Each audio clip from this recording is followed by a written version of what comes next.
इस press conference में हमारे साथ Congress party, CPI, CPM, Bhakpa Male, Congress party और आरजेडी के सभी यहाँ नेता और प्रिंट इलेक्ट्रॉनिक मीडिया के हमारे जितने साथी हैं, सभी लोगों का स्वागत है। सबसे पहले मैं बड़ा विनम्रता से हाथ जोड़ करके, नतमस्तक हो करके बिहार की जनता को धन्यवाद देना चाहूँगा। और आप सब लोग जानते हैं कि चुनाव का फैसला आया है, जनता ने अपना फैसला सुनाया है और चुनाव आयोग ने अपना नतीजा सुनाया है। जनता का फैसला महागठबंधन के पक्ष में है, चुनाव आयोग का नतीजा एनडीए के पक्ष में है। आप सब लोग ये समझ सकते हैं कि जनता का जो जनादेश है और जो नतीजा इलेक्शन कमीशन का है, नतीजे और फैसले का बड़ा अंतर है। फैसला हमारे पक्ष में और नतीजा उनके पक्ष में। ये कोई बिहार में पहली ऐसी कोई घटना नहीं है। 2015 में महागठबंधन जब बना था तो वोट जो है, जनादेश जो है, वो महागठबंधन के पक्ष में था, लेकिन चोर दरवाजे से बीजेपी सरकार में आई, जो कि बीजेपी के जनता का जो आदेश था कि बीजेपी को विपक्ष में रहना। लेकिन बिहार के मुख्यमंत्री लालच में, लोभ में या डर के कारण, या आप कह सकते हैं बीजेपी ने हाईजैक कर लिया। बीजेपी की सरकार रही, कहा जाता है डबल इंजन की सरकार, लेकिन पूरे चुनाव में हम लोगों ने जो सही मुद्दा था, जो जनता का मुद्दा था, चाहे सरकारी नौकरी रोजगार के सवाल पे, गरीबी, भूखमरी, पलायन, मजदूर, किसान, शिक्षा, चिकित्सा, या आप कह सकते हैं नियोजित शिक्षकों की जो समान काम समान वेतन या स्वयं सहायता समूह के मानदेय की बात रही हो, नौकरी की बात रही हो, उसको लेकर के हम लोग बड़े सकारात्मक रूप से हम लोगों ने मुद्दा बनाया। और मुझे खुशी है कि जनता ने हम लोगों का साथ दिया और उस मुद्दे पे चर्चा हुई। और मैं अभी भी कहना चाहता हूं कि देश का, बिहार का ही नहीं बल्कि देश का युवा, मजदूर, किसान, स्वयं सहायता समूह, जीविका दीदी हो, आंगनबाड़ी हो, आशा वर्कर हो, विकास मित्र हो, नियोजित शिक्षक हो, जो हमारे श्रमवीर रहे हो, आज सब लोगों में आक्रोश है। आक्रोश इस बात का, धन बल छल, धन बल छल। एक तरफ देश के प्रधानमंत्री, बहुत ही शक्तिशाली प्रधानमंत्री, और एक बिहार के मुख्यमंत्री, तमाम पूंजीपति एक तरफ रहे, जोड़ भाग गुना सब कुछ करने के बावजूद भी इस 31 साल के नौजवान को रोकने में नाकाम रहे। तब जाकर के जो बीजेपी का जो प्रकोष्ठ है, आप प्रकोष्ठ भली भांति समझ सकते हैं कि बीजेपी का प्रकोष्ठ कौन है। बीजेपी के प्रकोष्ठ ने जोड़ भाग गुना सब कुछ किया, फिर भी राष्ट्रीय जनता दल को सिंगल लार्जेस्ट पार्टी होने से रोक नहीं पाई। और महागठबंधन के सभी साथियों ने एकजुट होकर के हम लोगों ने मुद्दे की चुनाव पर हम लोग चुनाव लड़ने का काम किया। और आप जानते हैं कि ये मुद्दा, कुछ लोगों ने असमर्थता जताई कि नौकरी नहीं दी जा सकती, जो कि डबल इंजन का चेहरा है। जो लोग बड़े बड़े दावे करते थे कि चेहरे का कमाल है कि राष्ट्रीय जनता दल को हमने कहां से कहां पहुंचा दिया, आज देखिए उनका चेहरा तीसरी नंबर पे चले गया। तीसरी नंबर पर नीतीश कुमार जी, साफ तौर पे ये समझ लें, भाजपा के लोग साफ तौर पे ये समझ लें, ये जो जनादेश है ये बदलाव का जनादेश है। अगर थोड़ी सी भी अंतरात्मा, नैतिकता नीतीश कुमार जी में बची होगी तो ये जो कुर्सी पर बैठने का जो शौक है, जोर तोड़ भाग गुना करके जो बैठने का शौक है, कहीं ना कहीं से उनको जनता के इस फैसले का सम्मान करते हुए कुर्सी से हट जाना चाहिए। और कुछ लोग भले ही कुर्सी पर बैठे, लेकिन महागठबंधन और हम लोग जनता के दिलों में बैठे हुए हैं। जनता, बिहार की जनता हम लोगों के साथ है। और बड़ा आश्चर्य की बात है, अभी तो हम लोग धन्यवाद यात्रा भी निकालेंगे, क्योंकि हमारा स्पष्ट मानना है कि हम जीते हैं, हम हारे नहीं हैं, हम जीते हैं। पहली बार देश के किसी विपक्ष ने एक एजेंडा सेट किया और ये जो नतीजा आया है ये हमारे पक्ष में फैसला है और नतीजा जो उनके पक्ष में। लेकिन क्या ये सवाल खड़ा होता है कि देश के खासतौर पे बेरोजगारी, जहां बिहार में 46.6% है, जहां मुख्यमंत्री असमर्थता जताते हैं कि नौकरी नहीं दे सकते, तो क्या बिहार का जनता रोजगार नहीं चाहता? बिहार का जनता सरकारी नौकरी नहीं चाहता? ये सवाल खड़ा करता है। और हम लोग तो धन्यवाद यात्रा में भी जल्दी ही जाएंगे, लेकिन सरकार में अगर जो लोग छल कपट धन बल के कारण जो लोग बैठ रहे हैं, उनसे हम कहना चाहते हैं कि 4 दिन की ही चांदनी है, लेकिन अगर 19 लाख रोजगार, समान काम वेतन नियोजित शिक्षकों को, स्वयं सहायता समूह को अगर मानदेय, शिक्षा, चिकित्सा अगर नहीं सुधरी जनवरी तक के महीने पर, तो हम महागठबंधन के लोग बड़ा आंदोलन करने का काम करेंगे। दूसरा पहलू,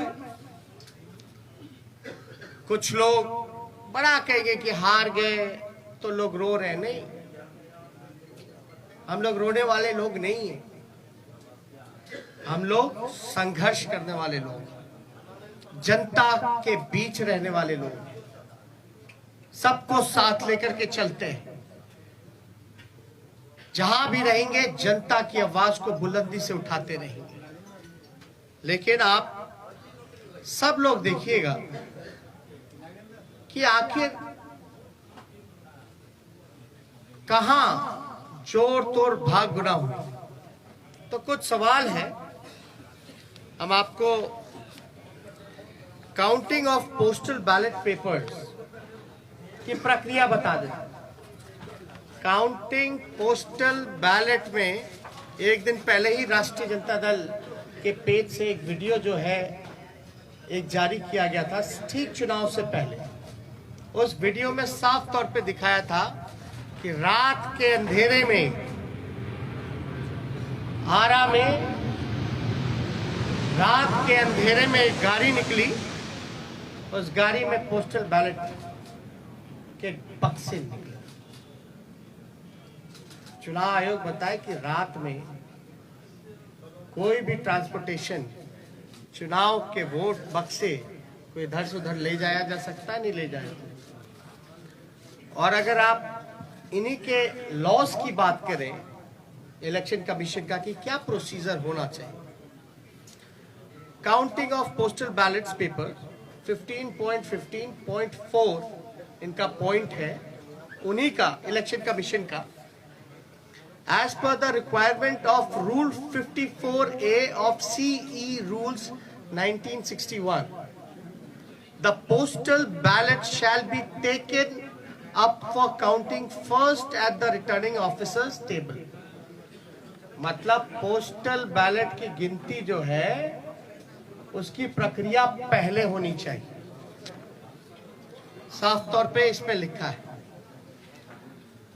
और under the law rule 54A of the conduct of the election rules 1961, the postal ballot papers are to be counted first. It is clarified further that it is not necessary to wait for the counting of postal ballots to be completed before counting of votes recorded in EVM starts. मतलब आपको जरूरी नहीं आप इंतजार कर सकें, आपको प्रक्रिया जो है समांतरण शुरू कर देनी चाहिए। वोटों की, पोस्टल बैलेट की वोटों की गिनती पहले ही शुरू कर देनी चाहिए। ये मेरा नहीं है, ये तो चुनाव आयोग का है। After a gap of 30 minutes from the commencement of counting of postal ballot papers, the counting votes of EVM can start. और 30 मिनट के बाद आप EVM की जो प्रक्रिया है वो चालू कर सकते हैं। Counting of postal ballot papers shall be done at returning officer's table. All postal ballot papers received by returning officer should be brought before him/her. Only such postal ballot papers are received before the hour fixed for commencement of the counting shall be counted. तो इसमें साफ तौर पे ये जिक्र किया गया है कि प्रक्रिया जो है पोस्टल बैलेट की पहले होनी चाहिए, और जरूरी नहीं है कि आप जो है पहले ईवीएम के ही करिए, आप पोस्टल बैलेट पहले काउंट कीजिए, उसके 30 मिनट बाद आप ईवीएम की गिनती चालू कर सकते हैं। एक और है 15 पॉइंट, पेज नंबर 260 में जाके देखिएगा। In case the victory margin is less than total numbers of postal ballot received, then there should be a mandatory re-verification of all postal ballots in the presence of observer and the RO. All the postal ballots rejected as invalid, as well postal votes counted in favor of each and every candidate shall once again be verified and tallied. The observer and the RO shall record the finding of re-verification and satisfy themselves before finalizing the result. The entire proceeding should be videographed without compromising the secrecy of ballot, and the video cassettes, CD should be sealed in a separate envelope for future reference. इसमें साफ तौर पे है कि आप चाहे postal जो invalid हो या वैलिड हो, आपको ऑब्जर्वर और इन सब के सामने जो है वीडियोग्राफी करा करके इसका सीडी भी जितना वीडियोग्राफ्ड है, कैसेट्स है, इन सब को सील करके रखा जाए। और ये सील का जो ड्यूरेशन होता है ये बड़ा इंटरेस्टिंग है। चुनाव नतीजे के 40 दिन तक इलेक्शन कमीशन को ये अनुमति है कि वो पोस्टल बैलेट्स को जो है सील रख सकते हैं। आप शिकायत जो होगा आपको सेटिस्फाई करना है। You have to satisfy all the candidates whether if they have doubts, because ये इलेक्शन कमीशन की ड्यूटी है।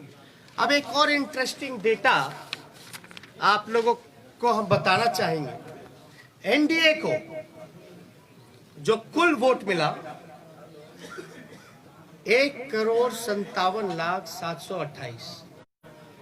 मैं दोहरा दूं, एनडीए का जो कुल वोट है 1,57,728, जिसका प्रतिशत निकल के आता है ऑल ओवर चुनाव का 37.3।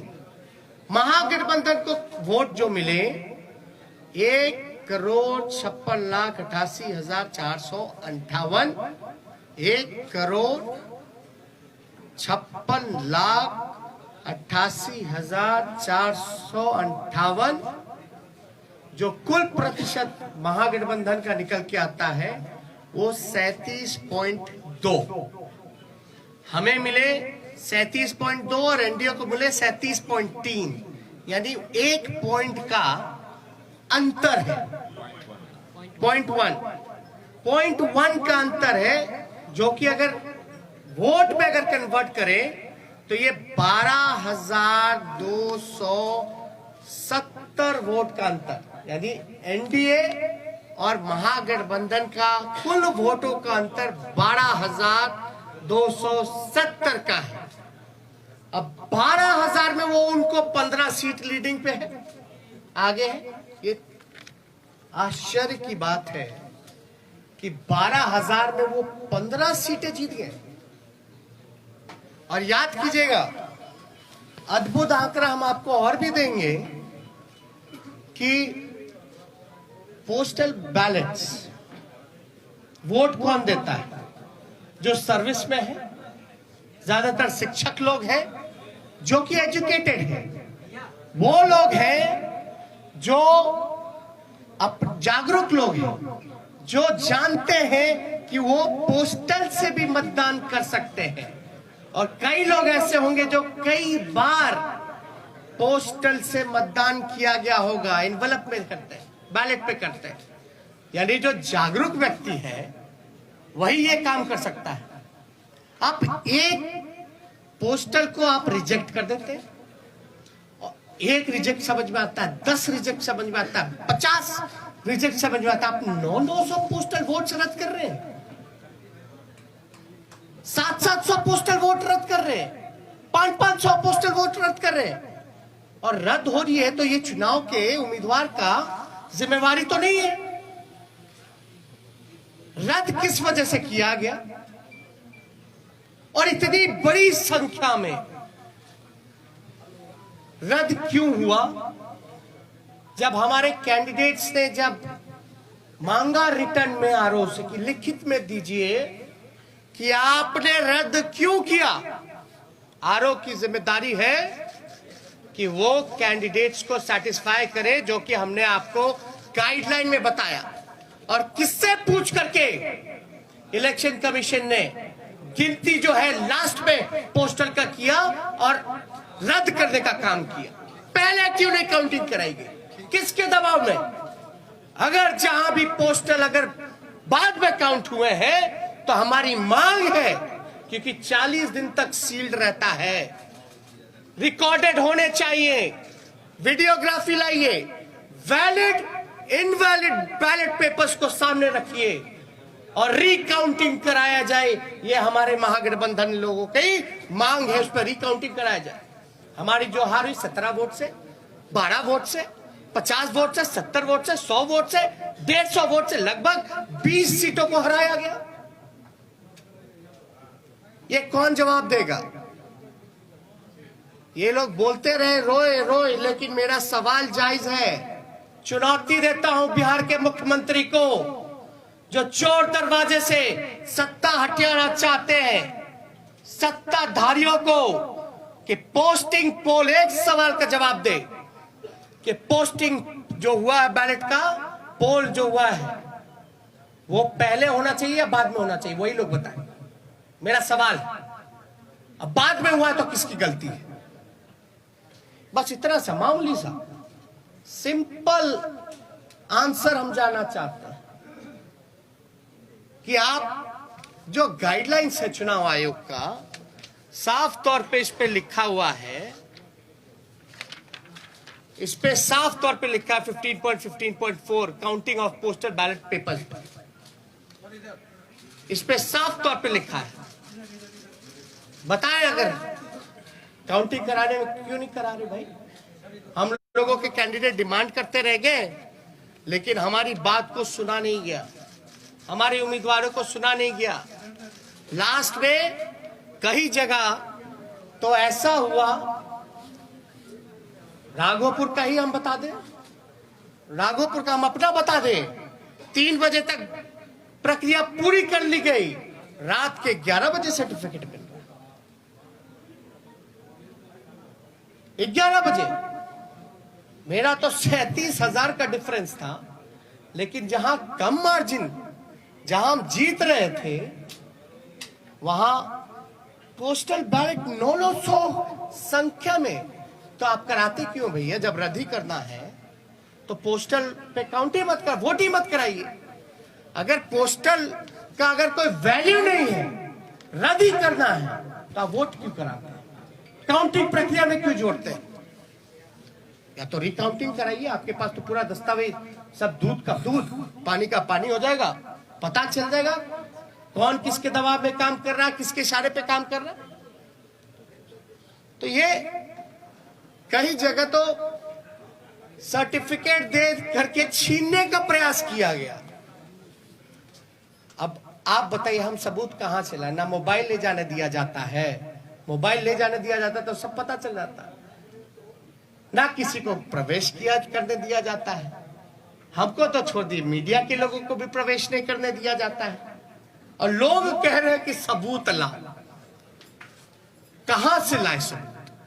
सबूत तो वहीं से आएगा ना जब आप इसकी रिकॉर्डिंग निकालिएगा, सीसीटीवी की, वीडियोग्राफी की। बैलेट इनवैलिड जो क्यों निकाल के दिखाओ ना जनता को। क्या जिनका रद्द किया गया वोट, क्या तो आप वोटर मानते ही नहीं है? अगर रद्द हुआ तो क्या प्रक्रिया है कि वो फिर से पुनः मतदान करे? चुनाव आयोग के लिए तो एक एक वोट का महत्व है ना। लोकतंत्र में आप 900 वोट पोस्टल बैलेट का रद्द कर दीजिएगा एक कॉन्स्टिट्यूएंसी में, और वो भी एजुकेटेड जागरूक वोटर्स का, जो सर्विस में है, उनके वोट के मान नहीं होगा, तो भाई सवाल तो बनता है। क्योंकि ये लोकतंत्र बचाने की लड़ाई है, और लोकतंत्र कैसे बचे? और एक वोट से हार भी होती है, जीत भी होती है, लेकिन आप देख रहे होंगे ना, चेहरे का चमक कहां चला गया? तीसरे नंबर पर। अब तक सामने नहीं आए, फिर क्वारंटाइन हो गया, फिर क्वारंटाइन हो गया। अरे भैया, अंतरात्मा जगाइए, नैतिकता, सिद्धांत, नीति, विचार सब धूमिल आपने कर लिया। अब आपने तो खुद कहा संन्यास लेने की बात, संन्यास लेने का काम कर रहे हैं, तो कम से कम आखिरी के क्षण दिनों में काली अपने मुंह पे मत पुतवा करके जाइए। काली अपने मुंह पर या जनता का हाय लेकर के अपने राजनीतिक सफर का अंत मत कीजिए नीतीश जी, अंतरात्मा जगाइए। इसलिए हम सब लोगों को लगा कि ये प्रेस कॉन्फ्रेंस करना, और मैं पुनः बिहार को धन्यवाद दूंगा, धन्यवाद यात्रा करूंगा। भले ही छल कपट से कुर्सी पे ना बैठ पाए, लेकिन जो लोगों ने अपने दिलों में बैठाया है, इसके लिए हम जरूर जनता को धन्यवाद देंगे। और हमारा मानना है महागठबंधन की जीत हुई है, डबल इंजन की हार हुई है, जनता हमारे साथ है। और कुछ प्रकोष्ठ के लोग जो नतीजा, फैसला नहीं, जिन्होंने नतीजा सुनाया है, वो भी तो किसी के दबाव में काम कर। तो इसलिए ज्यादा कुछ ना कह के, अगर आप लोगों का कोई सवाल हो तो उसका जवाब देना चाहिए। एक मिनट, सवाल बहुत संगठित तरीके से पूछेगा, एक पर एक। हाँ, अब आप पूछिए। क्या महागठबंधन बिहार में फिर से सरकार बनाने की कोई कोशिश करेगी?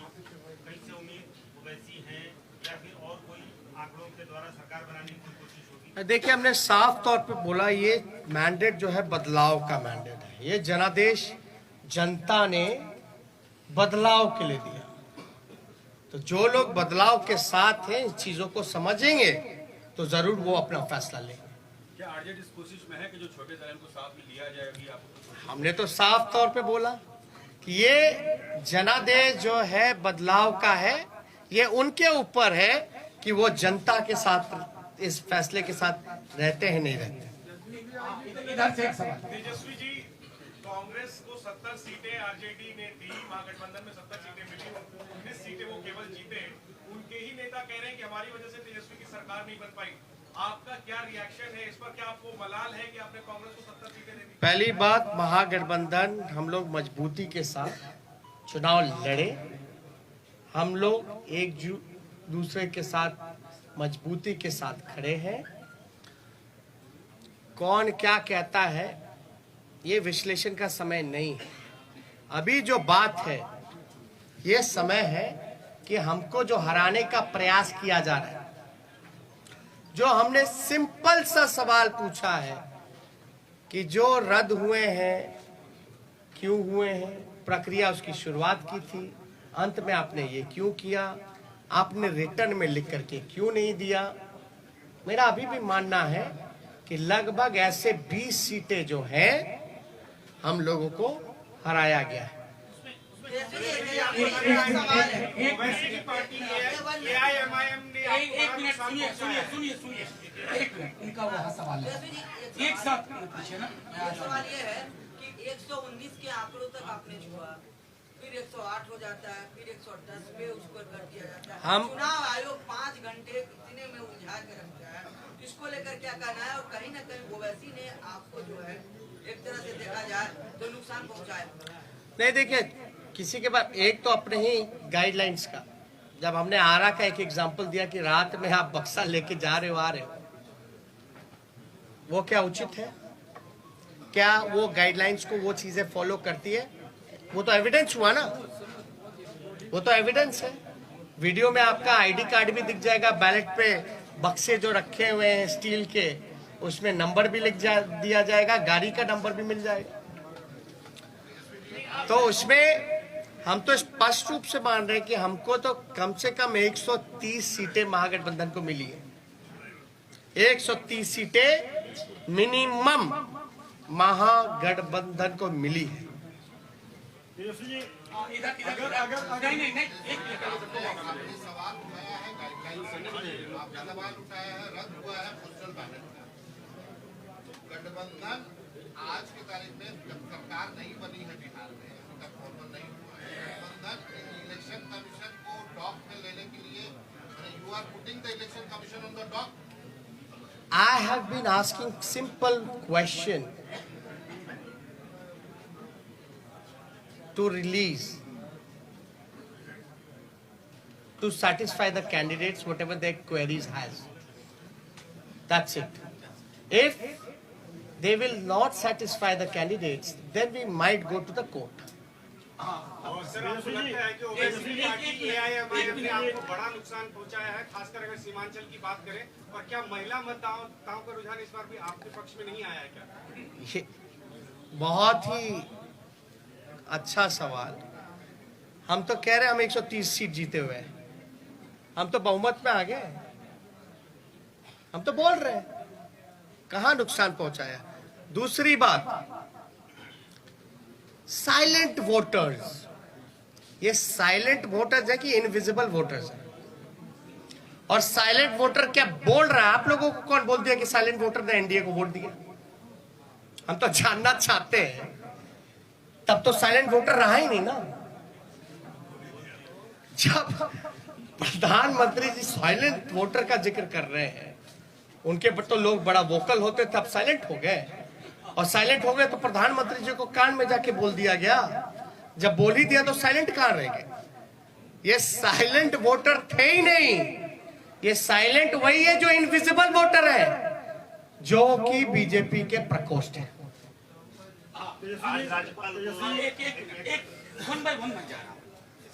तेजस्वी जी, नीतीश कुमार कहते हैं कि महिलाएं आज भी उनके साथ हैं, महिलाओं का साथ रहा इसलिए उन्होंने सत्ता वापसी फिर से करनी है।